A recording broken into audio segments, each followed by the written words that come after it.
أعوذ بالله من الشيطان الرجيم. بسم الله الرحمن الرحيم. الحمد لله رب العالمين. نحمده ونستعينه ونستغفره ونعوذ بالله من شرور أنفسنا ومن سيئات أعمالنا. من يهده الله فلا مضل له ومن يضلله فلا هادي له. ونشهد أن لا إله إلا الله ونشهد أن محمدا عبده ورسوله. قال الله تعالى في محكم تنزيله العظيم بفضل بسم الله الرحمن الرحيم. وإذ ابتلى إبراهيم ربه فأتمهن. صدق الله العلي العليم. سبحانك لا علم لنا إلا ما علمتنا إنك أنت العليم الحكيم. اللهم علمنا ما جهلنا إنك على كل شيء قدير. வல்லமை மிக்க அல்லாஹ் ஜல்லஷானஹு வ தஆலாவுக்கே எல்லா புகழும். அவனது இறுதி தூதர் நமது நாயகர் முஹம்மது முஸ்தபா ஸல்லல்லாஹு அலைஹி வஸல்லம் அவர்கள் பேரிலும், அன்னார் கிளையார்கள் தோழர்கள் அவர்களை பின்பற்றிய ஏனையவர்கள் பேரிலும் இறைவனது கருணையும் ஈடேற்றம் உண்டாவதாக.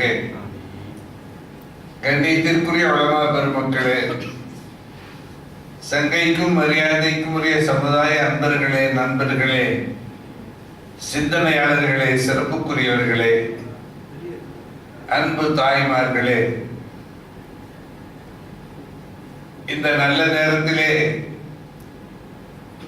குர்பான் பற்றிய சில குறிப்புகளை உங்களுக்கு முன் சொல்வது நலம் என்று நினைக்கின்றேன். ஹசரத் அவர்கள் இப்போது அந்த தலைப்பை நமக்கு தந்தார்கள். குர்பான் சம்பந்தப்பட்ட சில சட்டங்களை நான் உங்களுக்கு சொல்ல இருக்கின்றேன். சற்று கவனத்தோடு நீங்கள் செவிமடுத்தால் கருத்துக்கள் நமக்கு பயனளிக்கும் என்று நான் நம்புகின்றேன். வல்ல ரஹ்மான் நம் மனிதர்களுக்கும் சொன்னபடியும் கேட்டபடியும் அமல் செய்வதற்கு தௌஃபீக் தந்தருவாராக. கண்ணியத்திற்குரியவர்களே,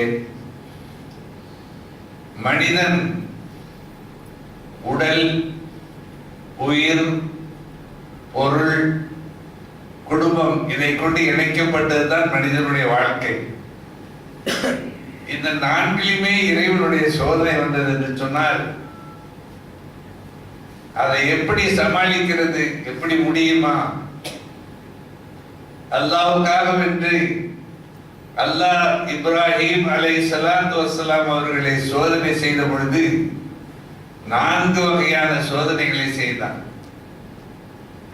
வைதிபுத்தலா இப்ராஹிம் ரப்புஹு, இப்ராஹிம் அலைஹிஸ்ஸலாத்து வஸ்ஸலாம் அவர்களை அவருடைய அல்லாஹ் சோதனை செய்த பொழுது ஃபஅத்தம்மஹுன்ன, அதை அவர்கள் நிறைவேற்றினார்கள் என்று, அதை அவர்கள் பூர்த்தி செய்தார்கள் என்று, அந்த சோதனையிலே அவர்கள் சாதனை புரிந்து வெற்றி கண்டார்கள் என்று அல்லாஹ் தஆலா இந்த ஆயத்தின் மூலமாக நமக்கு தெரிவிக்கின்றார். சகோதரர்களே, நபி இப்ராஹிம் அலைஹிஸ்ஸலாம் அவருடைய பிறப்பே ஒரு அற்புதமான பிறப்பு. நம்ரூதுடைய ஆட்சி காலம், பாபிலோன் என்ற நகரம். அவன் யார்? நம்ரூத் யார் என்று சொன்னால், அவன் மிகப்பெரிய ஒரு பயங்கர கொடூரமான அரசன். தன்னையே ரப்பு, நான் தான் அல்லாஹ் என்று சொல்லிக் கொண்டு பல இடங்களிலே அவனுடைய உருவத்தை வைத்து மக்களை அதைத்தான் வணங்க வேண்டும் என்று அவன் கட்டளையிட்டிருந்தான். மக்கள் அதுபடி செய்து கொண்டிருந்தார்கள். ஒரு நாள் அவன் ஒரு கனவு கண்டான். ஒரு ஒளிமிக்க நட்சத்திரம் வானத்திலே தோன்றியது. அந்த நட்சத்திரன் ஒளி அருகில் இருந்த சந்திரனுடைய ஒளியையும் சூரியனுடைய ஒளியையும் மறைத்து விட்டது. அந்த நட்சத்திரத்தினுடைய ஒளி மிகைத்து விட்டது என்று ஒரு கனவு காணுகின்றான். அவனுக்கு அது ஒரு ஆச்சரியமாக இருந்தது. அப்பொழுது தன்னுடைய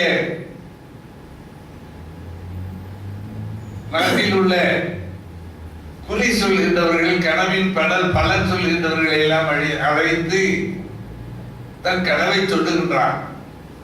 அப்பொழுது அவர்கள் சொன்னார்கள், கடவுளே, கடவுள் என்றுதான் அவர்களை சொல்வார்கள், அரசன் என்று கூட சொல்வதில்லை. கடவுளே, உங்களுடைய ஆட்சியிலே ஒரு குழந்தை தோன்ற இருக்கிறது. அந்த குழந்தை உங்களுடைய ஆட்சிக்கே ஆபத்தாக அமையும் என்று இந்த கடவுளுடைய விளக்கம் என்று சொன்னார். அவன் உடனே என்ன செய்தான்? கல்யாணம் முடித்த ஆணையும் பெண்ணையும் தனித்து பிரித்து விடுங்கள்.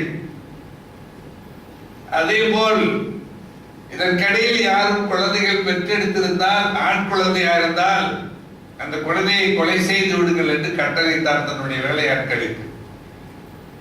ஆண்கள் எல்லாம் தங்குவதற்கு ஒரு தனி இடத்தை பிரித்து விட்டார். நான் எதுக்கு சொல்லுவாருன்னு சொன்னா, இப்ராஹிம் அலைஹிஸ்ஸலாம் அவருடைய பிறப்பு இதில் இருக்கிறது. அல்லாஹ் எவ்வளவு பெரிய ஹிக்மத் உள்ளவர் பாருங்க. ஆண்களை எல்லாம் ஒரு பக்கம் ஒதுக்கி விட்டு பெண்களை எல்லாம் ஒரு பக்கம் ஒதுக்கி விட்டான். ஆண்களை ஒதுக்கிறது யாருன்னா இப்ராஹிம் அலைஹிஸ்ஸலாமுடைய தந்தை ஆசர் என்பவர். அவர்தான் ஆண்களை பாதுகாக்கின்ற பொறுப்பு. அதே போல் பெண்களை ஒதுக்கின்றவர்கள் யாருன்னு சொன்னா இப்ராஹிம் அலைஹிஸ்ஸலாமுடைய தாயார். அவங்க பொறுப்பில் இருக்கிறார்கள். ஆக இப்படி பல நாட்கள் ஒதுங்கி இருக்கிறார்கள். அதோடு ஏற்கனவே கர்ப்பமுற்றவர்கள் ஆண் குழந்தைகளை பெற்றெடுத்திருந்தால், ஆணாக இருந்தால் கொலை செய்து விடுவார்கள். கிட்டத்தட்ட 1,00,000 குழந்தைகளை அவர் கொலை செய்திருக்கிறார் நம்ரூத், ஆண் குழந்தைகளை. இந்த இக்கட்டான கட்டத்தில் ஒரு நாள் ஆண்கள் ஒரு பகுதி, பெண்கள் ஒரு பகுதியாக பிரிந்திருக்கிற அந்த காலகட்டத்தில் ஆசர் என்ன செய்தார்? கொஞ்சம் ஓய்வு எடுப்பதற்காக ஒரு இடத்துல உட்கார்ந்தார். அசந்து போய் உட்கார்ந்தார்.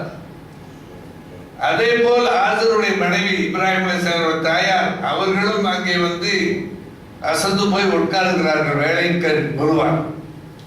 இருவரும் உறவாடி கொண்டு பேசிக் கொண்டிருந்தார்கள் தங்களுடைய வேலை சுமையை பற்றி. இறுதியாக கணவன் மனைவி தானே, அவர்கள் அங்கே ஒன்று கூட வேண்டிய ஒரு சூழ்நிலை ஏற்பட்டு விட்டது. அன்று இப்ராஹிம் அலைஹிஸ்ஸலாம் அவர்கள் தன் தாய் வயிற்றிலே கருவிலே உதயமாகி விட்டார்கள். மறுநாள் காலை அந்த குறி சொல்லுகின்றவர்கள் வேகமாக வருகிறார்கள் அரசரிடத்திலே. அரசே, இன்று உங்களுக்கு விரோதமாக பிறக்க இருக்கின்ற குழந்தை தாய் வயிற்றுக்கு சென்று விட்டது, கருவறையிலே அது உதயமாகி விட்டது என்று சொல்லுகிறார்கள். அவன் அதிர்ச்சுட்டு விட்டான். இவ்வளவு ஏற்பாடு செய்தும் அந்த குழந்தை உதிர்த்தி விட்டதா தாய் வயிற்றிலே என்று ரொம்பவும் ஆவேசப்பட்டான். இறுதியாக இப்ராஹிம் அலைஹிஸ்ஸலாமுடைய தாயார் அந்த செய்தியை மறைத்து வைத்திருந்தார்கள். காலப்போக்கிலே கர்ப்பமா உள்ளவர்களுக்கு சற்று வயிறு பெருத்துதான் இருப்பது. பெருக்க பெருக்க இப்ராஹிம் அலைஹிஸ்ஸலாம் தந்தை ஆசர் தன்னுடைய மனைவி இடத்திலே என்ன ஒரு மாதிரி இருக்குது என்னன்னு சொல்லி கேட்கிறார்கள். அப்பொழுது அவர்களுடைய தாயார் சொன்னார்கள், இது மாதிரி நான் அன்று நம் இருந்தலே குழந்தை என்னோட கருவறையிலே உருவாகி விட்டது. எனவே அது ஆண் குழந்தையா இருந்தால் அரசர் கடவுள் சொல்வது போல் செய்திடுவோம், குழந்தை வளரட்டும் பிறக்கட்டும் என்று சொல்லி அவரை சமாதானப்படுத்தி விட்டார். காலப்போக்கிலே குழந்தை பிறக்கக்கூடிய காலகட்டம் வரும் பொழுது இவர்களுக்கு ஒரு சிந்தனை ஏற்பட்டது. கடவுளை ஏதாவது சாக்கு போக்கு சொல்லி நம்மை விட்டு பிரித்து விட்டு நாம் குழந்தையை பெற்றெடுத்து அதை எப்படியாவது பாதுகாக்க வேண்டும் என்ற சிந்தனை அவர்களுக்கு எழுந்துவிட்டது. உடனே தந்தை அந்த ஆசிரியரிடத்தில் சொல்லுகிறார்கள், நீங்கள் உங்களுக்கு தெரியும் ஒரு பெண் குழந்தையை பெற்றெடுக்கிறதுனால் அவள் எவ்வளவு பெரிய அவஸ்தைக்கு உள்ளாவாள் என்பது உங்களுக்கு புரியும். அதற்கான ஏற்பாடு செய்வதற்காக நீங்கள் ஒரு 40 நாட்கள் தனித்திருந்து சிரமம் இல்லாமல் குழந்தையை பெற்றெடுப்பதற்கு ஏற்பாடு செய்வதற்கு இந்த இடத்துக்கு போய் நீங்க செய்து வையுங்கள் என்று சொல்லி ஒரு இடத்தை குறிப்பிட்டு சொன்னார்கள். அவர் 40 நாள் அங்கு போய் கோயிலில் தவம் இருக்கிறார். அந்த கோயில் என்ன, அவனால் கட்டப்பட்ட கோயில், அவனை தான் கடவுள் என்று வைத்திருக்கிறார் நம்பருதை. அங்கே பிரார்த்தனை செய்கிறார், கடவுளே என் மனைவிக்கு ஒன்றுமாகிவிடக் கூடாது, அந்த குழந்தையை சீராக பெற்றெடுக்க வேண்டும் என்று அங்கே 40 நாள் தவம் புரிந்திருக்கிறார். அந்த நேரத்தில் இவர்களுக்கு குழந்தை பிறக்கக்கூடிய வழி அதிகமான உடனே ஒரு காட்டு பகுதிக்கு இவர்கள் சென்று விடுகிறார்கள். அல்லாஹ்வுடைய ஹிக்மத்தை பாருங்க. காட்டு பகுதிக்கு சென்ற உடனே அங்கே குழந்தையை பெற்றெடுக்கிறார்கள். அவர்கள் எண்ணத்திற்கு மாறாக அது அழகான ஆண் குழந்தையாக பிறந்து விட்டது. அல்லாஹ்வுடைய தீர்ப்பு தானே. இப்ராஹிம் அலைஹிஸ்ஸலாம் அவர்கள் பிறந்து விட்டார்கள். என்ன செய்வது? வெளியே ஊருக்குள் கொண்டு சென்றால் குழந்தையை கொண்டு விடுவார்கள். தந்தைக்கு தெரிந்தாலும் அதே நிலைதான். என்ன செய்வது என்று புரியாமல் கடைசியாக அந்த மலையிலே ஒரு குகை இருந்தது. அந்த குகையிலே அந்த குழந்தைக்கு பால் கொடுத்து வைத்துவிட்டு போவார்கள். மறுபடி வருவார்கள், பால் கொடுத்துவிட்டு அந்த குகையிலே குழந்தையை வைத்து விட்டு போவார்கள். இப்படியே அந்த குழந்தையை அந்த குகையில் வைத்து ஒரு கல்லை வைத்து மூடி விடுவார்கள் அதனுடைய வாயிலே. இன்னும் தப்சீரிலே சொல்லப்படுகிறது, கல்லு தானாக மூடிக்கொள்ளும், தாய் வரும்போது திறந்து விடும். தாய் பால் கொடுத்து விட்டு கொடுத்த உடனே அந்த கல்லு தானாகவே இங்கே மூடிக்கொள்ளும். அல்லாஹ் அந்த கல்லிலே அப்படி ஒரு ஏற்பாடு பண்ணியிருந்தான். நண்பர்களே, பெரியவர்களே, திருக்குர்ஆன் கூறக்கூடிய வரலாறு. நான் எதற்கு இது ஆரம்பத்திலிருந்தே சொல்லுகிறேன் என்று சொன்னால் உங்களுக்கு சில விளக்கங்கள் தேவைப்படுகிறது, அதனால் நான் சொல்கிறேன். அப்படியே அந்த குழந்தை அங்கே இருக்கிறது. அந்த தந்தை வந்தார். 40 நாள் கழித்து வீட்டுக்கு வருகின்ற பொழுது குழந்தை பிறந்து விட்டதா என்ன? ஆமாம், பிறந்து விட்டது, ஆண் குழந்தை பிறந்தது, அது பிறந்ததும் இறந்து விட்டது என்று சொன்னார்கள். அவரை சமாளிப்பதற்காக. அப்படியா, சரி, இறந்தது நல்லதுதான், இல்லை என்றால் அது பல சூழ்நிலைகளும் சந்திக்க வேண்டியிருக்கும் என்று அவர் சமாதானமாகிவிட்டார். அவர் வெளியில் செல்ல நேரத்தில் மறுபடியும் அந்த மலை குகைக்கு போவார்கள், பால் கொடுப்பார்கள். அது மாதிரி ஒரு நாள் பால் கொடுக்க செல்வதற்கு நேரமாகிவிட்டது. குறிப்பிட்ட டயத்துக்கு வர முடியல அவர்களால். அங்கே குழந்தை அந்த நேரத்துக்கு பிறகு அங்கே வந்து குழந்தை பார்க்கிறார்கள். தன்னுடைய பெருவரலை வாயில் வைத்துக் கொண்டு பால் குடித்துக் கொண்டு இருக்கிறது. அல்லாஹ்வுடைய அருள் பெற்ற, அல்லாஹ்வுடைய கலீலாக உருவாக இருக்கின்ற அந்த மாபெரும் இப்ராஹிம் கலீலுல்லாஹ் குழந்தையா இருக்கின்ற பொழுது பசி எடுத்து விட்டது, தாய் வர நேரமாகி விட்டது. தன்னுடைய வாயிலை பெருவர்களை வைத்துக் கொண்டு பால் குடித்துக் கொண்டு இருக்கிறார்கள். தாய் வந்தார்கள். கல்லை திறந்த உடனே குழந்தை எடுத்து பால் கொடுக்கலாம் என்று பார்க்கின்ற பொழுது அது அழகாக பால் கொடுத்துக் கொண்டு இருக்கிறது, பால் குடித்துக் கொண்டு இருக்கிறது. இதை பார்த்து அவர்களுக்கு ஆச்சரியமாகிவிட்டது. என்ன இது, இந்த குழந்தையினுடைய கையில் இருந்து பால் வருகிறது என்று ஏதோ இந்த குழந்தையில் ஒரு அற்புதம் இருக்கிறது என்ற சிந்தனை அந்த தாய் அவர்களுக்கு அங்கு ஏற்பட்டு விட்டது. அது இல்லாம இப்ராஹிம் அலைஹிஸ்ஸலாம் அவருடைய வளர்ச்சியை அல்லாஹ் ஒரு நாளைக்கு ஒரு வாரத்தினுடைய வளர்ச்சியை கொடுத்தான். கிடுகிடு குழந்தை வளர்ந்து விட்டது. நல்ல ஆரோக்கியமான வாலியமான குழந்தையாக உருவாகிவிட்டது. நல்ல சூழ்நிலையில் அந்த குழந்தை பார்ப்பதற்கு மிகவும் கம்பீரமாகவும் மிகப்பெரிய ஒரு ஒளிமிக்கதாகவும் ஞானம், அறிவு, ஆற்றல் மிக்க ஒரு அன்பான ஒரு மிகப்பெரிய ஒரு குழந்தையாக பார்த்தாலே தெரியுமில்ல, அந்த மாதிரி காட்சி தருகிறது. இந்த குழந்தையை பார்த்த உடனே அவர்களுக்கு ஒரு அன்பும் பாசமும் பொங்கி எடுக்கிறது. அந்த சூழலிலே தன்னுடைய கணவனை அழைத்துக் கொண்டு அந்த குகைக்கு வருகிறார்கள். குகைக்கு வந்தவுடனே அங்கே அழகான ஒரு வாலிபர் நின்று கொண்டிருக்கிறார். யார் இவர், என்ன விஷயம் என்று கேட்கின்ற பொழுது தாயர் போல்தான் உண்மை சொல்லுகிறார்கள். இவர்கள் தான் நமக்கு பிறந்த குழந்தை, இறந்து விட்டார்கள் என்று உங்களிடத்தில் போய் சொன்னேன், நம்முடைய குழந்தை தான் இது என்று சொன்ன உடனே அவருக்கு மிகப்பெரிய ஆனந்தமும் வியப்பும் ஏற்பட்டு விட்டது. இப்படி இருக்கு நம்ம குழந்தை, ஆஹா அற்புதமான குழந்தை. கடைசியில் அந்த இருவரும் அந்த குழந்தை அழைத்துக் கொண்டு ஊருக்கு வருகிறார்கள். யாருடைய குழந்தை என்று தெரியாமலே அந்த குழந்தை அவர்கள் வீட்டில் வளர்த்துக் கொண்டு இருக்கிறார்கள். அந்த நேரத்திலேயே அவர்கள் கேட்கிறார்கள், அந்த கோயிலுக்கு சென்றார்கள். செல்லுகின்ற பொழுது நம்மளுடைய சிலை இருக்கிறது, இதற்கு நீ வணங்கு சொல்லி சொன்னார்கள். அந்த குழந்தை சொன்னது, இது யாரு? அதான் நம்ம கடவுள் அரண்மனையில் இருக்கக்கூடிய அரசர் என்று சொன்னார்கள். அப்படியா, இதை ஏன் வணங்க வேண்டும்? அவர்தான் நம்ம எல்லாம் இறைச்சித்து காத்துக் கொண்டிருக்கிறார், படைத்திருக்கிறார் அப்படின்னு சொல்கிறார். உங்களை அவர் படைத்து ரட்சித்து காக்கிறார் என்று சொன்னால் அவர்களை படைத்தவர் யார்? அவர்கள் அப்படிலாம் பேசக்கூடாது. இல்லை இல்லையா, அவர்களையும் ஒருத்தர் படைத்தான் இருக்க யாருன்னு சொன்னா அவர்களுக்கு சொல்ல தெரியும். அது மாதிரி இந்த ஆஜர் என்பவர் இப்ராஹிம் அலைஹிஸ்ஸலாம் தந்தை சிலைகளை செய்து விற்று அதை கூட தீவனம் செய்து கொண்டிருந்தார்கள். அப்பொழுது ஒரு நாள் கேட்டார்கள் தந்தை இடத்துல, இது என்ன செய்கிறீர்கள்? இதுக்கு பேசுறதுக்கு முடியாது, பார்க்கறதுக்கு முடியாது, தன் மேல ஒரு ஈகோஸ் உட்கார்ந்தாலும் ஓட்ட முடியாது. இதை வைத்து நீங்கள் என்ன செய்ய போகிறீர்கள்? இது யாருக்கு என்ன பலன் தரும் இதெல்லாம் கேட்கின்ற பொழுது அவர்களுக்கு முறையாக பதில் சொல்ல தெரியவில்லை. இவர்களாகவே யோசித்தார்கள், இந்த நட்சத்திரம் இறைவனாக இருக்க கூடுமா என்று ஒரு நட்சத்திரத்தை பற்றி யோசித்தார்கள்.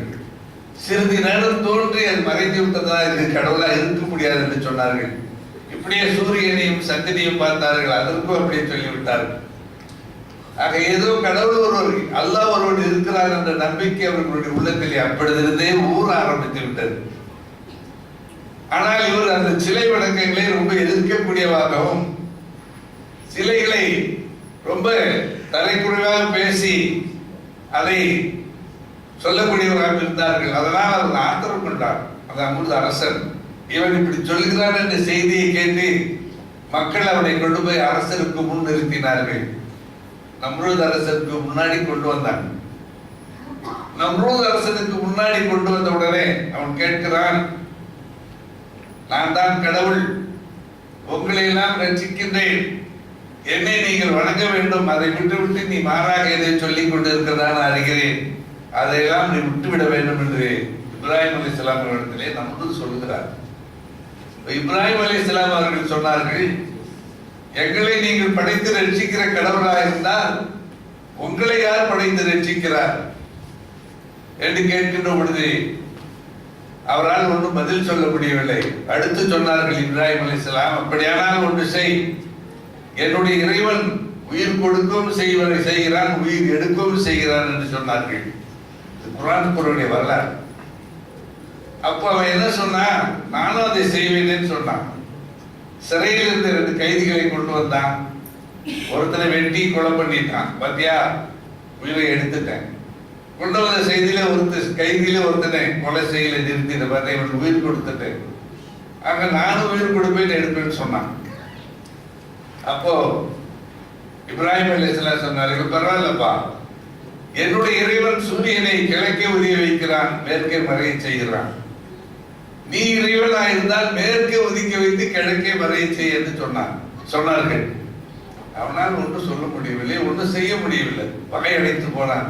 இப்ப புகித்தல்லதி கஃபர்னு அல்லாஹ் சொல்றான். அவங்க சொன்ன உடனே அவன் வாயடைத்து போனான். இன்னல்லாஹ் லா யஹ்தில் லாலிமின் அடுத்து சொல்றான், அநியாயக்காரர்களுக்கு அல்லாஹ் தஆலா நேர்வழி காட்டுவதில்லைன்னு சொல்லி. ஆக இப்படிப்பட்ட சூழ்நிலையிலே வாதங்கள் புத்தி பெருகி போன உடனே பெருகிவிட்டது. ஒரு நாள் திருவிழா வைப்பதற்காக, கோயில் கொண்டாட்டத்திற்காக ஊரை விட்டு வெளியே சென்று அந்த மக்கள் கொண்டாடுவது வழக்கம். அது போல எல்லாரும் சென்றார்கள். இவர்களையும் கூப்பிட்டார்கள், நான் வரல சொல்லிட்டாங்க. இப்ராஹிம் அலைஹிஸ்ஸலாம் எல்லாம் போனதுக்கு என்ன பண்ணாங்க, ஒரு பெரிய கோடாலி எடுத்துட்டு போய் கோயிலுக்குள்ள போய் எல்லா சிலைகளையும் உடைத்துட்டு பெரிய சிலையா இருந்த கழுத்துல அந்த கோடாலியை மாட்டிட்டு வந்துட்டாங்க. இவங்க விழாக்கள் எல்லாம் கொண்டாடி விட்டு சாயந்தரம் ஊர் வந்து பார்க்கின்ற பொழுது எப்போது வந்தா கோயிலுக்குள்ள போவாங்க, வந்துட்டு வீட்டுக்கு வருவாங்க. அந்த மாதிரி போய் பார்ப்பதா எல்லாம் உடைஞ்சி கிடக்கு. யார் செய்த இந்த வேலைன்னு பெரிய பரபரப்பாயிடுச்சு. கடைசியில சிலர் சொன்னாங்க, இவர் தான் பாகப்பா நம்மளும் போகலான்னு வரமாட்டேன்ட்டாரு, இங்க இருந்தவர் இவரு தான், இவரை தவிர யாரும் இதை செய்து முடிக்க முடியாதுன்னு சொல்லி அவங்களுக்குள்ள ஒரு முடிவு பண்ணி இவர்தான் செய்திருப்பார் என்ற முடிவுக்கு வந்து விட்டார்கள். அப்படியானால் இவரை ஒரு நெருப்பு குண்டத்தில் போடுங்கள் என்று சொல்லி அவன் தீர்ப்பு கூறிவிட்டான். நம்ரூத் அவனுடைய அரண்மனைக்குள்ளேயே ஒரு நெருப்பு குண்டம் இருந்தது. அதுல நெருப்பு மூட்டி போடலாம்னு பார்த்தா அது அவனுக்கு பொருத்தமாக அமையல. வெளியில ஒரு பெரிய குண்டத்தை மூட்டி அதுல போடுறோம்னு சொல்லி 40 அடி நீளம், 40 முழம் ஆழம், அகலம் எல்லாம் சேர்ந்து எல்லாரும் நேர்ச்சி பண்ணி கொண்டு வந்து விறகுகளை போடுறாங்க. போட்டு பெரிய நெருப்பாக மூட்டப்பட்டு விட்டது. கிட்ட யாரும் போய் போட முடியாது அவங்களை. அதனால என்ன பண்றான்னு சொன்னா, ஒரு பெரிய மூங்கில் எடுத்து இப்படி வளைச்சி கட்டி, இது முன்னே நுனியில அதை கட்டி விட்டு ஒரு கயிறு எழுதி இங்க கட்டிட்டான். இந்த கயிறை விட்டா டக்குன்னு போய் குழந்தை விழுதுற மாதிரி, வில்லு கட்டுற மாதிரி. அது மாதிரி இப்ராஹிம் அலைஹிஸ்ஸலாம் அவர்களை கையை காலை பின்னி பிணைத்து கட்டி கொண்டு அந்த மூங்கி கம்பியில வச்சு, ஏன்னா நீ எங்களோடு இறைந்தால் தப்பிக்கப்படுவாய், இல்லைன்னா நீ நெருப்புக்கு இறையா என்று அவன் கேட்கிறான். அப்பொழுது என்னை காப்பாற்றுவதும் நெருப்பு குண்டத்தில் எரிய செய்வதும் என்னுடைய அல்லாதான், உன்னால் ஒன்றும் செய்ய முடியாதுன்னு சொல்லிட்டாங்க. இப்ப ஜிப்ரீல் அலைஹிஸ்ஸலாம் 70,000 மலக்குகளை அழைச்சு கொண்டு அந்த இடத்துக்கு வராங்க. இதெல்லாம் உன்னுடைய பாதுகாப்புக்காக நான் வந்திருக்கிறோம், எங்க இடத்துல நீங்க எது சொன்னீங்கன்னு சொன்னா இந்த நெருப்பு குண்டத்திலிருந்து உங்களுக்கு பாதுகாப்பு தருகிறோம்னு சொல்லி ஜிப்ரீல் அலைஹிஸ்ஸலாம் சொன்னாங்க. இது அல்லாஹ் அனுப்புனானா, அல்லாஹ்வுடைய உத்தரவா, நீங்களா வந்தீங்களான்னு கேட்டாங்க. இல்ல இல்ல, ஒரு சூழ்நிலையை பார்த்துட்டு நாங்க தான் வந்தோம், அல்லாஹ் எங்களுக்கு உத்தரவு இல்லை அப்படின்னு சொன்னாங்க. அப்ப அல்லாஹ் உத்தரவு இல்லைன்னா நீங்க இந்த விஷயம் வேணாம், என் ரப்பி என்னை நான் எனக்கு என்ன நடக்குதுன்னு பார்த்துட்டு இருக்கிறோம், அவனுக்கு தெரியும். அவன் இந்த நெருப்பு குண்டத்தில் தான் நான் எரிக்கப்பட வேண்டும் இருந்தால் அவன் விரும்பினா என்னை எரிக்கணும், அவனுடைய உள்ளத்தை நான் பொருத்தி கொண்டேன். அல்லாஹ் எது நாடுறானோ அது நடக்கட்டும், அவன் நாட்டத்தை நான் பொருத்தி கொண்டேன். அவன் கொடுத்த உடல், அவன் கொடுத்த உயிர், அவன் எப்படி வாழ்றானோ எப்படி இருக்கிறானோ அவன் இஷ்டம். நமக்குன்னு என்ன இருக்குது, நான் எதை இந்த உடலை பற்றி சிந்திக்கணும், உயிரை பற்றி சிந்திக்கணும் என்று சொல்லிவிட்டார்கள். கடைசியில தூக்கி எறியப்பட்டது. தூக்கி எறியப்பட்ட உடனே என்ன ஆச்சுன்னு சொன்னா, அவங்க கை கால் பின்னி பிணைக்கப்பட்டிருந்த கயிறெல்லாம் எரிந்து விட்டது. அவங்க அணிந்திருந்த ஆடையெல்லாம் எரிந்து விட்டது. ஆனால் அவங்க மேடையில் இருந்த ஒரு முடி கூட எரிக்கப்படவில்லை. இது வரலாறு. அல்லாஹ்வுடைய உதவி எப்படி பார்த்தீங்களா? அதுவும் இல்லாம அல்லாஹ் அந்த நெருப்புக்கு உத்தரவிட்டான். அவருக்கு குளிர்ந்த இடம் தரக்கூடிய நெருப்பாக மாறிவிட்டு அவர் எரித்து விடாத என்று அல்லாஹ் உத்தரவிட்டு விட்டான். அதோட இல்லாம ஜிப்ரீல் அலைஹிஸ்ஸலாம் மூலமாக சொர்க்கத்தினுடைய ஆடைகளை அனுப்பி அவர்களுக்கு இதிலே அணிய செய்தான். அழகாக அணிந்து உட்கார்ந்து இருக்கார்கள். நம்மளும் என்ன செஞ்சான், ஒரு மேடையை வச்சு இந்த இப்ராஹிம் எரியதை நாம் பார்த்து ரசிக்க வேண்டும் என்று சொல்லி அந்த மேடை மேல உட்கார்ந்து பார்க்கிறோம். அல்லாஹ் தஆலா கண்ணுக்கு அறிவிக்கிறான். அந்த பூங்கா மாதிரி ஒரு அழகான பூங்காவாக அந்த நெருப்பு குண்டம் காட்சி தருது அவனுடைய கண்ணுக்கு. நீரோடைகள் ஓடிக்கொண்டே இருக்கு. மீன்கள், சின்ன மீன்கள் துள்ளி விளையாடி கொண்டு இருக்கிறது. உல்லாசமான ஊஞ்சலிலே இப்ராஹிம் அலைஹிஸ்ஸலாம் அவர்கள் அழகாக ஊசலாடி கொண்டிருக்கிறார்கள், சந்தோஷமாக இருக்கிறார்கள். இந்த காட்சியை நம்ரூதுக்கு அல்லாஹ் தஆலா காட்டுகிறான். பார்த்து வியந்து போயிட்டான். ஒரு வாரம் அந்த நெருப்பு குண்டத்திலே இருந்தார்கள். மறுபடியும் அவர்கள் வெளியே வருகிறார்கள். அது வரலாறு அப்படியே நீளமா போகுது. இந்த நிலையில இப்ராஹிம் அலைஹிஸ்ஸலாம் பிறந்து தன்னுடைய ஏகத்துவ பணியை துவங்கி மக்கள் மத்தியிலே இணை வைத்தலை ஒழிப்பதற்கு அவர்கள் பெரும் முயற்சி செய்தார்கள். பெரும் முயற்சி செய்த அந்த நேரத்திலே அவர்கள் உடலையே அழிப்பதற்கு ஒரு சோதனை வந்தது. பார்த்தீங்களா? நான் தான் சொன்ன 4 வகையான சோதனைகள் எல்லாம் அவங்களுக்கு கொடுத்தா 4லையும் வெற்றி பெற்றார். வைதித்தலா இப்ராஹிம் ரப்புஹு பார்த்தம்மா ஒண்ணு நல்லா குர்ஆன் சொல்லி முதல் சோதனை. அவர்களுடைய உடலையே அழிக்கிறதுக்கு ஏற்பட்ட சோதனை. அந்த கட்டத்திலும் கூட அவர்கள் இறைவனுக்காகவே நாம் இருக்கிறோம், இறைவன் தான் எல்லாத்துக்குரியவன், அவன் கொடுத்த உடல் உயிர் அழிந்தால் என்ன இருந்தால் என்ன, அவன் நாட்டப்படி நடக்கட்டும், நமக்கு என்ன இருக்கு என்று சொல்லி அந்த உள்ள உறுதியோடு இருந்தார்கள். அந்த ஈமான் உறுதியோடு இருந்தார்கள். அல்லாஹ்வுடைய பாதுகாப்பு கிடைத்தது. அடுத்து இரண்டாவதாக அவர்கள் என்ன செய்தார்கள், இப்படியே அந்த பூங்காவில் அவர்கள் எரிக்கப்படல உடனே சிலர்கள் அதை பார்த்து ஈமான் கொண்டு விட்டார்கள். நம்ரூதுக்கு ஒரு மகள் இருந்தார், அவளும் கூட ஈமான் கொண்டு விட்டார். அவளையும் அழிக்கும்படி அவன் உத்தரவிட்டான். ஆனால் ஜிப்ரீல் அலைஹிஸ்ஸலாம் மூலமாக அந்த பெண் காப்பாற்றப்பட்டு மத்தீன் என்ற ஒரு இளைஞருக்கு திருமணம் செய்யப்பட்டு அவர்கள் மூலமாக பனி இஸ்ரவேலிலே 20 நபிமார்கள் தோன்றினார்கள் என்று வரலாறு வருகிறது. அந்த பெண்ணுக்கு எல்லாம் அவ்வளவு பெரிய உயர்வு கொடுத்தார். அவர் வயிற்றிலையும் 20 நபிமார்கள் தோன்றினார்கள்.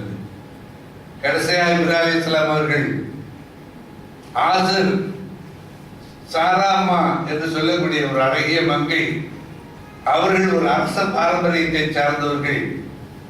அவர்கள் திருமணம் முடிக்கிறார்கள். திருமணம் முடித்துக் கொண்டு பாபிலோன் என்ற நகரத்தை விட்டு புறப்பட்டு சிரியா செல்லுகிறார்கள். அங்கே ஒரு அரசர், அது எகிப்தை இடையில் கலக்க வேண்டியிருந்ததனால் அங்கே அவர்கள் ஒரு நாள் இரவு தங்க வேண்டி வருகிறது.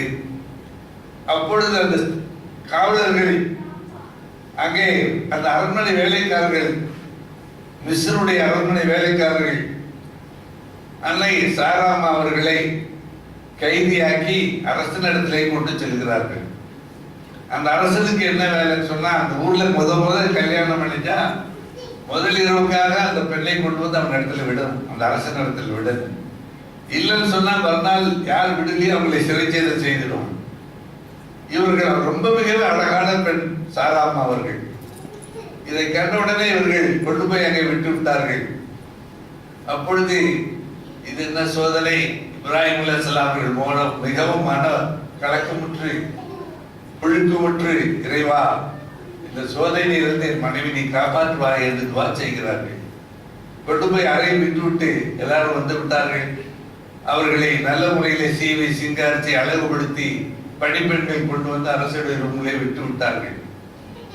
விட்டுவிட்டு போன உடனே அரசன் அவர்களை நெருங்கி போனான். ஆசையோடு நெருங்கி போகின்ற பொழுது, கிட்டே நெருங்கின்ற பொழுது அவர் பூமியிலிருந்து அவனுடைய காலடியை எடுத்து வைக்க முடியவில்லை. பூமி அப்படியே அவனுடைய காலையை பிடித்துக் கொண்டது.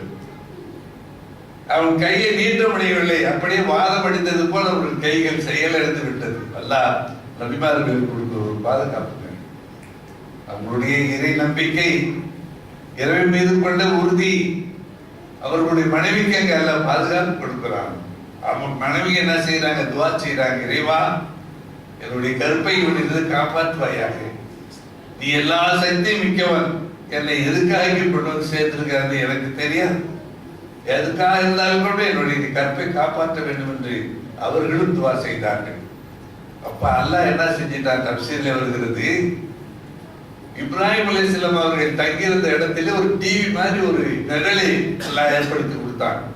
அந்த அறைக்குள்ளே என்ன நடக்குதுன்னு சொல்லி அவர்கள் இருந்த இடத்துல இப்ராஹிம் அலைஹிஸ்ஸலாம் பார்த்தார்கள். அவன் கிட்ட நெருங்கிறதும், அவன் காலை பூமி பிடிக்கிறதும், கை நீட்டும் பொழுது அந்த வாதம் பிடித்தவன் கை எழாமல் எப்படி சோர்ந்து விடுவது, அது மாதிரி விடுவதெல்லாம் அவர்கள் பார்த்து கொண்டிருக்கிறார்கள். அப்பொழுது இந்த அரசன் சொன்னான், பெண்ணே உன்னிடத்தில் ஏதோ ஒரு சக்தி இருக்கிறது, என்னை விட்டுவிடு, என்னை மன்னித்து விட்டுவிடு என்று கெஞ்சினான். அப்போது ஆசர் சாராமா அவர்கள் துவா செய்து அவனை இந்த பிடியிலிருந்து நீக்கினார்கள். கொஞ்சம் சுதாரிப்ப வந்துருச்சு. வந்துட்டாலும் கூட மறுபடியும் உனக்கு அந்த சிந்தனை வருது. மறுபடியும் முயற்சி 3 தரம் முயற்சித்ததாக வருது. 3ஆம் முறை ஒன்றும் முடியல. கடைசியில என்ன செஞ்சான்? நான் எத்தனை முறை நெருங்கினாலும் உன்னை நெருங்க முடியாது என்கிட்ட ஒரு இடத்துல ஒரு அற்புத சக்தி இருக்கிறது, அந்த சக்தி உன்னை காப்பாற்றுகிறது என்று அவன் சொல்லி உன்னுடைய கணவரை அழைக்க சொல்லி வந்தார்கள் இப்ராஹிம் அலைஹிஸ்ஸலாம் அரண்மனை. அப்பொழுது அவன் இடத்திலே ஆஜரா என்ற ஒரு அடிமை பெண் இருந்தார்கள். அவர் வேறொரு அரசனுடைய மகள். ஒரு யுத்தத்திலே அவர் கைதியாக்கப்பட்டு இவன் இடத்துல அடிமையாக வந்திருந்தார்கள். ஆஜராமா அவர்கள் அடிமையாக இருந்தாலும் கூட அதில் ஒரு விசேஷம் என்னன்னு சொன்னா, அவர்கள் அடிமை பெண்கள் எந்த காலத்திலே மனைவியை போல் குழைப்பது வழக்கம் உண்டு அவர்கள் இடத்துல.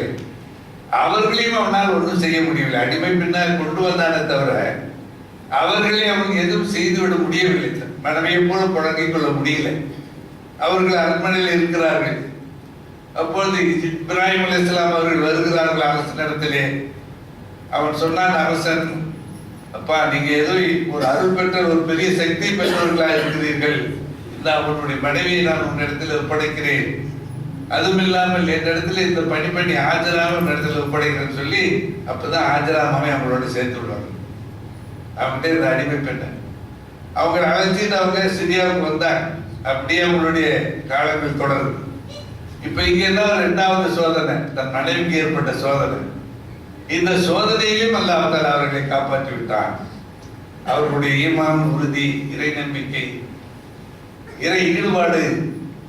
அந்த பெண் சாராமா அவர்கள் இறைவன் மீது கேட்புள்ள நம்பிக்கையால் கேட்ட துவா அவர்கள் அதிலிருந்து காப்பாற்றியது. அதன் பிறகு அவர்கள் சிரியா வந்தார்கள். வந்து கொஞ்ச காலம் அங்கே வாழ்ந்த பொழுது நபி இஸ்மாயில் அலைஹிஸ்ஸலாம் அவர்கள் ஹாஜராமா வயிற்றில் தோன்றினார்கள், உதித்து விட்டார்கள். அவன் கொடுத்த அடிமை பெண் ஹாஜரா இருக்கிறாங்களா, அவங்க இடத்துல வந்துச்சு.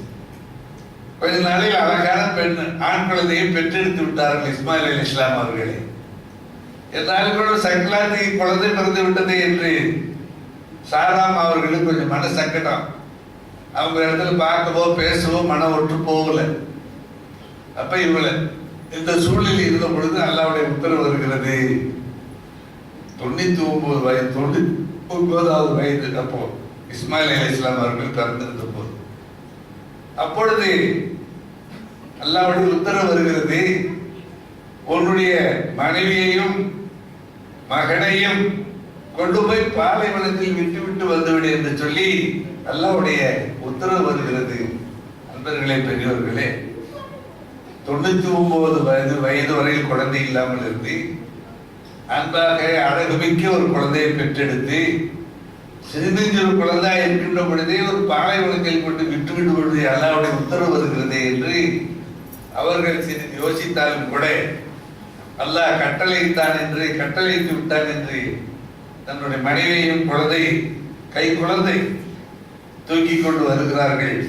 பக்காய் அந்த இடம், இப்பொழுது அது மக்கா என்று சொல்கிறார்கள். அந்த இடத்திலே கொண்டு வந்து விடுகிறார்கள். ஒரே பாலைவனம், நிழல் கூட கிடையாது. ஏதாவது ஆபத்துனா கூப்பிடும் குரலுக்கு உதவுவரும் யாரும் கிடையாது. தனிமையிலே ஒரு சிறு குழந்தையையும் அந்த பெண்ணையும் விட்டு ஒரு துருத்தியில் கொஞ்சம் தண்ணியை கொடுத்து விட்டு கொஞ்சம் பேரிச்சு பழத்தையும் கொடுத்து விட்டு எதுவுமே பேசாமல் அவர்கள் கிளம்புகிறார்கள். திரும்பி பார்த்தா மனைவியுடைய பாசம், இன்னொரு பக்கம் பிள்ளையுடைய பாசம், மூணாவது பார்த்தா அல்லாஹ்வுடைய உத்தரவு. இதுல எதை நம்ம செய்தாகணும்? அல்லாஹ்வுடைய உத்தரவு தான் பெருசு என்று அந்த குழந்தையை அங்கே அவர்களை விட்டுவிட்டு எதுவும் பேசாமல் திரும்பி பார்க்காமல் போய் கொண்டிருக்கிறார்கள். சாராமா பின்னாடியே வராங்க. ஏங்க, ஒருத்தருமே இல்லாத இந்த காட்டுல இரவு பகலில் நானே என்னோட பிள்ளைகள் எப்படி இருப்போம்? என்ன மிருகங்கள் இருக்கோ, என்ன பூச்சிகள் இருக்கோ, என்ன விஷ ஜந்துக்கள் இருக்கோ, ஒரு தனிமையான பெண் இந்த சிறு குழந்தையை வைத்து நான் என்னங்க செய்வேன்? ஏங்க இப்படி என்னை விட்டுட்டு போறீங்க என்று சொல்வது ஒன்றும் பேசாத போனாங்க. மறுபடியும் கேட்டாங்க, மறுபடியும் ஒன்றும் சொல்ல. மூன்றாவது போய் காலை பிடிச்சாங்க. அப்ப சொன்னாங்க, நான் செய்யவில்லை, அல்லாஹ்வுடைய உத்தரவு, நீ பொருந்திக்கொள் என்று சொன்னார்கள். அல்லாஹ்வுடைய உத்தரவா? அல்லாஹ் என்னை கைவிட மாட்டான் என்று சொன்னார்கள் ஆச்சலாம் அவர்கள். அதோடு அவர்கள் போய்விட்டார்கள். அந்த காட்டில் இருக்கின்ற பொழுது தன்னிடம் இருந்த பேரிச்சு பழமும் தீர்ந்து போச்சு, அந்த பழங்களும் தீர்ந்து போச்சு. உடனே என்ன செஞ்சாங்க? வேற வழி இல்லை. குழந்தை தாகத்தால் கதறி அழுது, பெத்த தாய் மனம் கேட்குமா? அப்ப சஃபா மர்வான்னு 2 மலை இருந்துச்சு. சஃபா மர்வா அந்த மலை குறுக்கு இடையில இவங்க இருக்கிறாங்க. அப்ப சரி பரவாயில்ல, எங்கேயாவது ஆட்கள் வராங்களா, தண்ணி கிடைக்கலாம்னு சொல்லிட்டு முதல்ல சஃபா மலைக்கு மேல ஏறி பார்க்குறாங்க. அங்க ஒருத்தரையும் காணும். அங்கிருந்து மர்வாவில் பார்த்தா காணல் நீர். வெயில் அதிகமா அடிச்சுன்னா பாத்தீங்களா, நீர் மாதிரி ஒரு ததும்புற மாதிரி ஒரு இது தெரியும். போகுது, அங்க தண்ணி இருக்கிற மாதிரி இருக்குன்னு சொல்லி திருப்பி இங்க ஓடி வராங்க. இங்க வந்து பார்த்தா ஒன்றும் தண்ணியில, திருப்பி அந்த சஃபால பார்த்தா அங்கே அந்த காணல் நீர் தெரியும். அப்பெல்லாம் பார்த்தா அந்த சஃபாவுக்கும் மர்வாவுக்கு இடையில பள்ளம் கொஞ்சம் அதிகமா இருந்தது, அது மலையா இருந்ததுனால. அப்போ அந்த மலையை கடந்து அந்த பள்ளத்தை கடந்து வரும் பொழுது ஆஜராமா என்ன செஞ்சார்கள்? கொஞ்சம் வேகமா ஓடுனாங்களாம். பள்ளமா இருக்கு, அதனால தெரியலையே, சீக்கிரம் ஏதாவது பார்க்கலாம். அதனால நீங்க ஆஜிகள் வந்து விளக்கு போடப்பட்டிருக்கும், பச்சை விளக்கு. இந்த 2 கடையில கொஞ்சம் தொங்கட்ட ஓடுறாங்களே, அன்னைக்கு ஆஜரமா ஓடுன ஓட்டம் தான் அது. பள்ளமா இருந்தது, இப்ப கொஞ்சம் சமப்படுத்திட்டாங்க. இப்படி போயிட்டு வரும்போது 7 முறை வருகின்ற நேரத்தில் பார்த்தா குழந்தையினுடைய குழந்தை தாகம் தாங்காம அந்த காலை அடித்து அழுது கொண்டு இருந்ததுனால் அந்த காலுடைய பாதப்பட்ட இடத்துல இருந்து நீர் ஊற்று பொங்கி எழுது. அப்படியே அந்த நீர் ஊற்று பொங்கி எழுந்து அப்படியே வந்து கொண்டு இருக்கிறது. இதை பார்த்த ஆஜராம் அவர்கள் மிகவும் சந்தோஷப்பட்டவர்களாக அங்கே வந்து ஜம்சம் என்று சொல்லி அந்த தண்ணீரை அடை போட்டு தடுத்து வைத்தார்கள். அந்த தண்ணியில எத்தனை வகையான சக்தி இருக்குது சொல்லிட்டு இன்னைக்கு விஞ்ஞானிகள் சொல்றாங்க. பசியை தாங்கக்கூடிய சக்தி இருக்கு, உடல் வியாதியை கண்டிக்கக்கூடிய சக்தி இருக்கு. எத்தனை நாள் அடைச்சு வைத்திருந்தாலும் கூட அந்த தண்ணி வீணாக்க. அது மனிதனுக்கு பல வகையான 70 வகையான வியாதிகளை அந்த தண்ணியில இருந்து கண்டிக்கக்கூடிய தன்மை இருக்கு. இன்னைக்கு அந்த தண்ணியில அற்புதமான ஒரு சக்தி அல்லாஹ்தாலா கொடுத்துருக்காங்க. கால் பட்டு கால் உதைத்து அந்த உதைத்திலிருந்து உருவான அந்த தண்ணி. நாங்க அஜிக்கு போயிருக்கும் பொழுது அப்பெல்லாம் ஜப்ஜப் கிணத்தை பார்க்கலாம், அந்த மாதிரி இருந்துச்சு.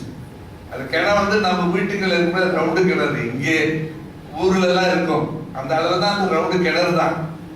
அதை சுத்தி என்ன பெரும் பெரும் மொத்தமான கண்ணாடியை வச்சு அப்படியே கவர் பண்ணிட்டாங்க.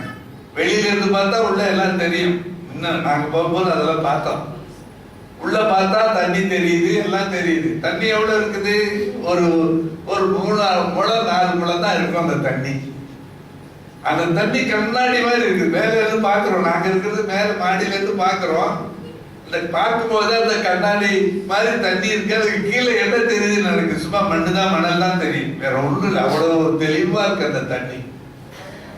ஒரு 3 அளவு 3-4 முழம் தான் தண்ணியோடைய அளவு இருக்கும். இதுக்கிடையில சைடுல ஒரு ராட்சஸ் மோட்டார் வச்சிருக்காங்க, தண்ணி அரைக்கிற மோட்டார். 24 மணி நேரம் அந்த மோட்டார் ஓடும். இந்த மோட்டார் ஓடி சூடானோம்னா அடுத்த மோட்டார் 2 மோட்டார் வச்சிருக்காங்க, 2 மாறி மாறி போடுறாங்க. தண்ணி 24 மணி நேரமும் இறக்கப்பட்டு கொண்டு இருக்குது. ஒரு நாள் அல்ல, ஒரு வாரம் அல்ல, ஒரு மாசம் அல்ல, ஒரு வருஷம் அல்ல, அது தோல்வியிலிருந்து இன்னும் இறக்கப்பட்டு கொண்டு இருக்கிறது. அஜிக்கு வரக்கூடிய 50 லட்சம் மக்கள் 60 லட்சம் மக்கள் அதை குடிக்கிறாங்க. இதுவும் இல்லாம பெரும் பெரும் பெட்ரோல் டேங்க் மாதிரி இருக்கு. அந்த டேங்க்ல அங்க அந்த மக்கள் எல்லையை விட்டு கொஞ்சம் தள்ளி ஒரு பகுதியில குழாயில கொண்டு போய் அங்க வச்சு, நம்ம நாட்டுல ரயில் தண்ணி ஊத்தி இருக்க ரயிலுக்கு தண்ணி ஊத்துறாங்க பாத்தீங்களா குழா, அது மாதிரி ஒரு குழா வச்சிருக்காங்க. அந்த டேங்கை கொண்டு போய் நிறுத்தி தொப்பிட்டு போறாங்க. டேங்க் வரிசையா நிக்குது. அது என்ன கூட முடியாது, கிட்டத்தட்ட எவ்வளவோ 100க்கு மேல உள்ள டேங்கு வந்துட்டே இருக்குது, தண்ணி நிரப்பிக்கிட்டே இருக்குது. மதீனாவுக்கு, ரியாத்துக்கு, தமாம் போன்ற நாடு பெரிய ஊர்களுக்கெல்லாம் அந்த தண்ணியை கொண்டு போறாங்க. 24 மணி நேரமும் டேங்கர் ரொம்பப்படுது. வந்தவங்க எல்லாரும் குடிக்கிறாங்க. எல்லா தேவைகளும் அந்த தண்ணீரை கொண்டு ஆட்சிகளுக்கு நிறைவு பெறுது. இவ்வளவு இறைச்சியும் அந்த ஒரு 1.5 கஜ அளவுக்குள்ள அந்த தண்ணி ஒரு இஞ்சி கூட குறையிலைங்க. நாங்க பார்த்தோங்க அந்த செட்ல தண்ணி இவ்வளவு பெரிய சப்ளை செய்யுதுன்னா இது எப்படி முடியுமா? அல்லாவுடைய பெரிய குதிரத்துங்க, அல்லாவுடைய ரஹ்மத், அது அல்லாவுடைய பெரிய பாக்கியம். அது அந்த தண்ணி இன்றைக்கு சப்ளை ஆகிக்கொண்டே இருக்கிறது. கியாமத்து நாள் வரையில் இப்படித்தான் இருக்கும் என்று வரலாறு சொல்லப்படுகிறது. அன்பர்களே, பெரியவர்களே, ஆக அந்த தண்ணீரை கொண்டு அவர்கள் அங்கே குடியிருந்தார்கள். ஆஜராமா அவர்களும் தன்னுடைய மகனும் அங்கே இருக்கிறார்கள். அந்த தண்ணி அங்க இருப்பதை கண்டு மக்கா நகர்ல எப்படின்னு சொன்னா, பாலைவனத்துல தண்ணி இல்லாத பகுதி தானே, எங்கேயாவது ஒரு தண்ணி தரச்சுன்னா வழிபோக்கர்கள் என்ன செய்வாங்கன்னா அங்க டென்ட் அடிச்சு தங்கிடுவாங்க. தண்ணி இருக்கிறதுனால கொஞ்சம் நல்லா குடிச்சிட்டு சாப்பிட்டுட்டு சமைச்சிட்டு தேவைப்பட்ட அளவு தண்ணி எடுத்துக்கிட்டு போறது அந்த பாலைவன பிரயாணிகள். அது மாதிரி பலரும் வந்து அங்க தங்க ஆரம்பிச்சுட்டாங்க. அப்படியே தங்கி தங்கி என்ன செஞ்சுன்னா ஒரு கூட்டமா ஒரு கபீலாவா அந்த ஊர் அங்க உருவாச்சு. அப்படியே சார் இஸ்மாயில் அலைஹிஸ்ஸலாம் அவர்கள் கொஞ்சம் பெரிய வயதை அடைந்து விட்டார்கள். திருமணம் முடிக்கிற வாலிபராக அவர்கள் காட்சி தந்தார்கள். அப்பதான் அந்த வந்த கபீலாக்கள் தங்கினாங்கள அங்கே வச்சு அவர்களுக்கு அவர்களுடைய பெண்ணையே ஒரு பெண்ணை திருமணம் முடித்து கொண்டாங்க. அவர்கள்ட்ட தான் இஸ்மாயில் அலைஹிஸ்ஸலாம் அவர்கள் அரபி மொழியை கற்றுக்கொண்டார்கள் என்று சரித்திர வரலாறு கூறுது. இதுக்கிடையில் அல்லாஹ் தஆலா உத்தரவிட்டான் இப்ராஹிம் அலைஹிஸ்ஸலாம் அவர்களுக்கு, இப்ராஹிமே, நீங்களும் உங்களுடைய மகனும் சேர்ந்து இங்கே வருகிற மக்கள் தொழவும் தவாப் செய்யவும் ஒரு பள்ளிவாசலை நீங்க கட்டுங்கன்னு சொல்லி அல்லாஹ் தஆலா உத்தரவு வந்தது. அங்கே இருக்கிற காபத்துல்லாவை கட்ட வேண்டும் என்று உத்தரவு வந்தது. அப்பொழுது அந்த காபத்துல்லாவை தேடி அவர்கள் செல்கின்ற பொழுது இறைவன் இதனுடைய எல்லையை காட்ட துவா செய்தார்கள். அந்த எல்லையை ஜிப்ரீல் அலைஹிஸ்ஸலாம் மூலமாக அல்லாஹ் தஆலா காட்டி தந்தான்.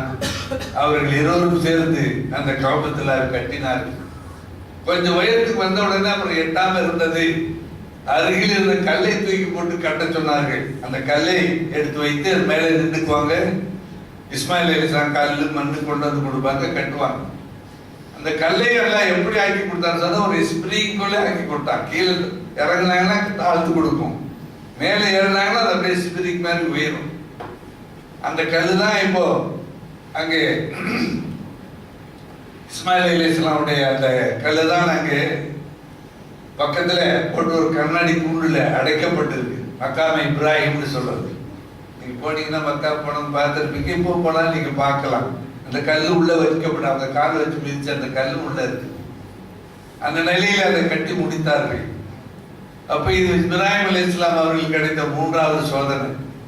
ஒரு பச்சில குழந்தை, ஒரு தாய், மனைவி அவர்களை அங்கே விட்டு விட்டு வான்னு சொன்னா அது சாதாரண விஷயமா? மனம் எப்படிப்பட்ட சூழ்நிலையில் இருக்கணும். அங்கே கொண்டு போய் விட்டாங்க. அங்கே அவர்கள் வளர்ந்து அந்த கஅபத்துல்லாவையும் அவர்கள் சேர்ந்து கட்டி இன்னைக்கு அந்த கஅபத்துல்லாவை கட்டி முடித்ததோடு இல்லாமல் அல்லாஹ் தஆலா உத்தரவிட்டா மக்களை நீ ஹஜ்ஜுக்கு கூப்பிடுங்கன்னு சொல்லி. இப்ராஹிம் அலைஹிஸ்ஸலாம் சொன்னாங்க, யா அல்லாஹ் நான் கூப்பிடுறது எப்படி உலக மக்கள் காதில் போய் விழுவோம் அப்படின்னு சொல்லப்படுது. நீங்க கூப்பிடுங்க, ஒவ்வொரு அணுக்கும் அது போய் சேரும். தரையில் இருக்கக்கூடிய அணுக்களுக்கு கூட சேரும். யார் யார் அதை செவிப்படுத்தார்களோ அவர்களெல்லாம் ஹஜ்ஜு செய்ய வருவார்கள் என்று அல்லாஹ் தஆலா சொன்னான். அது மட்டுமல்லாம ஹஜ்ஜுக்கு கூட்டமாக வருவார்கள். வெளிந்த ஒட்டைகளிலும் இப்படி நடையிலும் பலரும் வந்து ஹஜ்ஜுக்கு வருவார்கள் என்று சொல்லி அல்லாஹ் தஆலா உத்தரவிட்டான். அதோடு இப்ராஹிம் அலைஹிஸ்ஸலாம் பள்ளிவாசலை கட்டி முடித்து விட்டு துஆ செய்தார்கள். அந்த துவாவில் என்ன செய்தார்கள்? இந்த மக்காவுக்கு யாரெல்லாம் இந்த ஊர்ல இதை ஒரு பரக்கத்தான ஊராக ஆக்கி வை, இங்கே வருகின்ற மக்களுக்கு பாதுகாப்பை கொடு, இந்த வருகின்ற மக்களுக்கு பல வகையான உணவு முறைகளை பழ வகைகளை கொடு என்று துவா செய்தார்கள். அது மாதிரி வந்தது அந்த துவாகள். அந்த இன்னைக்கு மக்காவில் போனீங்கன்னா உலகத்திலே என்னென்ன பழங்கள் இருக்கோ எல்லாம் அங்க வரும். உலகத்துல கிடைக்காத பழங்கள் எல்லாம் அங்க கிடைக்கும். அப்படி அல்லாஹ் தஆலா அந்த மக்கா நகரை ஆக்கி வைத்தாங்க. இதற்கு இடையில ஒரு விஷயம். இப்ப மூணாவது சோதனை ஆச்சா, நாலாவது சோதனை. மக்காவில் இருக்கிற பொழுது 9 வயது இஸ்மாயில் அலைஹிஸ்ஸலாம். அந்த குழந்தையை அறுத்து நீ பலியிட வேண்டும் என்று சொல்லி அல்லாஹ்வுடைய உத்தரவு இருக்கு. முதல் நாள் கண்டார்கள் பலியிடும்படி, குர்பானி கொடுக்கும்படி. அப்ப இப்ராஹிம் செஞ்சார்கள், ஒட்டையை குர்பானி கொடுத்தார்கள். 2வது நாளும் அதே மாதிரி செய்தார்கள். 3வது நாள் தான் உங்களோட மகனை எடுத்து பலியிடபடி கொடுத்தார்கள். சொன்ன அல்லாஹ்வுடைய உத்தரவு வந்தது. அறுக்கிறதுக்கு கொண்டு போனாங்க. பிள்ளையை கொண்டுட்டு போய் அது வரலாறு நீளமானது, உங்களுக்கு எல்லாத்துக்கும் தெரியும். அறுக்கிறதுக்காக படுக்க வைக்கும் போது அந்த குழந்தை சொன்னது, நீங்க என்னை படுத்து வைக்க அறுக்கின்ற பொழுது மகனாச்சேர பாசம் இருக்கிறதுக்காக என்னுடைய முகத்தை கருப்பு துணியால மூடி இருக்கேன். நான் கை காலை ஆட்டக்கூடும், அதனால் என்னுடைய கை கால்களை கட்டி விடுங்கள் என்று சொல்லி இப்படியெல்லாம் சொல்லி அறுத்தார்கள். அறுத்தும் அந்த கத்தி அவர்களை அறுக்கவில்லை. அல்லாஹ்வுடைய பெரிய பாதுகாப்பு கிடைத்தது. உடனே சொர்க்கத்திலிருந்து செம்பரி ஏடு வந்தது. அதை அறுத்தவர்கள் குர்பானி கொடுத்ததாக நாம் வரலாற்றை பார்க்கிறோம். அன்பர்களே, பெரியவர்களுக்கு 4வது சோதனை. இந்த சோதனையிலே இப்ராஹிம் அலைஹிஸ்ஸலாம் அவர்கள் அல்லாஹ்வின் மீது ஒரு நம்பிக்கையால் தன்னுடைய மகன் காப்பாற்றப்பட்டு வெற்றி கண்டார்கள் என்று 4 வகையான சோதனைகளில் இப்ராஹிம் அலைஹிஸ்ஸலாம் அவர்களை அல்லாஹ் வெற்றி பெற செய்தார் என்று திருக்குர்ஆனிலே நமக்கு சொல்லி காட்டுகிறான். ஆக இப்படிப்பட்ட ஒரு உன்னத வரலாறை நினைவு கூர்ந்து, அவர்களுடைய வாழ்க்கை குறிப்புகளை நினைவு கூர்ந்து இன்றைக்கு ஹஜ்ஜுடைய கடமைகள் அங்கே நிறைவேற்றப்படுகிறது என்று சொன்னால் அந்த பணிக்கு அவர்களுடைய அந்த தியாகத்திற்கு எவ்வளவு பெரிய முக்கியத்துவத்தை அல்லாஹ் கொடுத்திருக்கிறார் என்பதைத்தான் நாம் அங்கே சிந்திக்க வேண்டும். அன்பர்களே, பெரியவர்களே, ஆக இந்த சூழலில் இந்த குர்பானி நமக்கு கடமையாக்கப்பட்டு இருக்கிறது. குர்பானி யார் யாருக்கெல்லாம் கடமையாக இருக்கிறது? அதாவது அன்று குர்பானுடைய கொடுக்கக்கூடிய நாள் 3 நாள், 10, 11, 12. இந்த நாட்களிலே யாரிடத்தில் 57.5 கிராம் தங்கத்தினுடைய விலை அளவிற்குள்ள ரூபாயோ வெள்ளியோ தங்கமோ இருந்தால், தங்கமா இருந்தா 10 பவுன் வச்சுங்களேன், இருந்தால் அவர்கள் மீது ஜகாத் கொடுப்பது, அது குர்பானி கொடுப்பது கடமையாக வாஜிபாக இருக்கிறது. ஸல்லல்லாஹு அலைஹி வஸல்லம் சொன்னார்கள், யார் யாருக்கெல்லாம் குர்பானி கொடுப்பது வாஜிபாக இருக்கிறதோ அவர்கள் குர்பானியை கொடுக்காமல் முஸல்லாவுக்கு ஈதுக்காக போக வேண்டாம் என்று சொன்னார். வராதீங்கன்னு சொன்னார். வராதீங்கன்னா என்ன அர்த்தம்? குர்பானி கொடுக்கணும் அவசியம், கொடுத்த பிறகுதான் நீங்க ஈதுக்காக போகணும்னு சொல்லிட்டு ஸல்லல்லாஹு அலைஹி வஸல்லம் அவர்கள் சொல்லி காட்டினார்கள். ஆக குர்பானி கொடுப்பது இவர்களுக்கு வாஜிபாக இருக்கிறது. நமக்கு பிள்ளை இருக்கிறது, மனைவி இருக்கிறது, அவர்களுக்காக குர்பானி கொடுப்பது நம் மீது கடமை இல்லை. அவர்கள் பேரில் இருக்கிற சொத்து, அந்த 10 கிராம் தங்கத்தின் அளவுக்கு அவர்கள் சொத்து இருந்தா அவர்களுக்காகவும் நாம் கொடுக்கணும். ஏன்னா அந்த சொத்தை அந்த குழந்தைகளை பராமரிக்கிறது உங்க பொறுப்பு தானே, அவர்களுக்காக நம்ம கொடுக்கணும். இதுதான் அந்த குர்பானுடைய கடமையாகும். 10 கிராம் தங்கத்தின் அளவிற்கு யார் யார் இடத்துல பொருள் இருக்கிறதோ அவர்கள் மீதெல்லாம் குர்பானி கொடுப்பது கடமையாக இருக்கிறது. குர்பானி கடமையானவர்கள் குர்பானி கொடுக்காமல் இருக்கக்கூடாது என்பதை ஸல்லல்லாஹு அலைஹி வஸல்லம் அவர்கள் பல ரூபத்திலே நமக்கு வடித்து காட்டுகிறார்கள். குர்பானி என்ன கொடுக்கலாம்? ஒட்டையை கொடுக்கலாம், ஆடு மாடு இவைகளை கொடுக்கலாம். ஒட்டையா மாடோ யாரும் கொடுக்கிறதா இருந்தால் ஒரு ஒட்டைக்கு 7 பேர் சேர்ந்து கொள்ளலாம், 7 பங்கு. அவர்கள் பேரிலே வாஜிபான அந்த இதை கொடுப்பதற்கு இந்த நாளுக்காக வேண்டி இந்த குர்பானி அறுக்கப்படுதுன்னு சொல்லி நம்ம பேரை சொல்லி கத்தி வாங்கி நம்ம என்ன செய்யணும்? நம்ம அறுக்கணும். நம்மளுக்கு அறுக்கிறதுக்கு முடியலே தெரியாதுன்னு சொன்னா அந்த பேர்களை அவர்களுக்கு முன்னாடி சொல்லி இவர்களுக்காக வேண்டி இந்த குர்பானி கொடுக்கப்படுது, இறைவா ஏற்றுக்கொள் என்று சொல்லி நியத்தை சொல்லி பஞ்சகத்து ஓதி அந்த குர்பானியை நாம் அங்கே கொடுக்கணும். குர்பானி கொடுக்கின்ற பொழுது தக்பீர் அதிகமாக சொன்னது. அந்த செப்பரியாடு வந்துச்சு சார், இஸ்மாயில் அலைஹிஸ்ஸலாம் ஒருத்தங்க மலையில அறுக்கின்ற பொழுது வினாவில், அப்ப அந்த குர்பானி வரும் பொழுது ஜிப்ரீல் அலைஹிஸ்ஸலாம் சொன்னாங்க அல்லாஹு அக்பர் அல்லாஹு அக்பர் சொன்னாங்க. ரெண்டாவது இப்ராஹிம் அலைஹிஸ்ஸலாம் அதை கேட்டு லா இலாஹ இல்லல்லாஹ் சொன்னாங்க. மூன்றாவது இஸ்மாயில் அலைஹிஸ்ஸலாம் சொன்னாங்க லா இலாஹ இல்லல்லாஹ் அல்லாஹு அக்பர் வலில்லாஹில் ஹம்துன்னு சொன்னாங்க. அதனால் அந்த நிறைவாகத்தான் நம்ம பெருநாள்களிலே அந்த தக்பீரை நாம் சொல்லுகிறோம். சரியத்திலே சொல்லப்படுகிறது, ஈதுல் ஃபித்ர் பெருநாளுடைய தக்பீரை மெதுவாக சொல்லணும். ஈதுல் அல்ஹாவுடைய தக்பீரை சத்தமிட்டு சொல்லுங்கள் என்று சொல்லி நமக்கு அது ஷரீஅத்தாக ஆக்கப்பட்டு இருக்கிறது அன்பர்களே, பெரியோர்களே. ஆக இந்த நிலையில குர்பானை கொடுக்கின்றவர் யாருக்காக கொடுக்கிறோமோ அவர்களுக்காக கொடுக்கிறதா நியத்து செய்யணும். குர்பான் கொடுக்கிறவர்களே தன் கையினால் அதை அறுக்கணும்.